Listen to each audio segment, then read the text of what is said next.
নমস্কাৰ, মই ভাস্কৰ পগাক, লখিমপুৰ, অসম। আজি মই ষ্টেম চেল কিউৰ চেলৰ বিষয়ে অকণমান আপোনালোকক লাইভ প্ৰ'ভ এটা দেখাবলৈ ওলাই আহিছোঁ। আমাৰ এইটো কিউৰ চেল হয়। 3 মাহমানৰ আগতে মোৰ খুৰা এজনে কিউৰ চেল ব্যৱহাৰ কৰিছিলে। তাৰে বডিৰ বহুত প্ৰব্লেম আছিলে। আজি এইখিনি লাইভ প্ৰ'ভ মোক দিছে, আপোনালোকক মই দেখুৱাম। আমাৰ এই কিউৰ চেল ব্যৱহাৰ কৰি কিনি তেখেত কেনেধৰণে ভাল হয়, এটা সম্পূৰ্ণ সুস্থ হয়, কাম বন কৰি চলন পূৰণ কোনো কাৰণতে অসুবিধা নাই। এইটো লাইভ প্ৰ'ভ মই আপোনালোকক দেখাব গৈ আছোঁ। লাইভ প্ৰ'ভ দেখাবলৈ মই চেষ্টা কৰিছোঁ। আপোনালোকক নিশ্চয় মই 1 মিনিটৰ ভিতৰত মই লাইভ প্ৰ'ভ দেখাই আছোঁ। Thank you. নমস্কাৰ, মোৰ নাম অমৃত পৱা, আলিমুৰ বালিগাঁও, ভাটিখণ্ড। তাৰপিছতে আমি ভাস্কৰ পৰা আছে সেই কিউ চেল তাই মই আজি 2-3 মাহ আগতে উচ্চ হৈছোঁ, মানে ৰোগী ভাল হৈছে।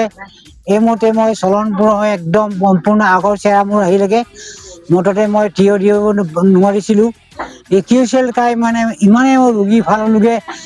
যদি আপোনালোকে কোনোবাই যদি অসুবিধা আছে, আমাৰ ভাস্কৰ পৱাৰ লগতে আহক।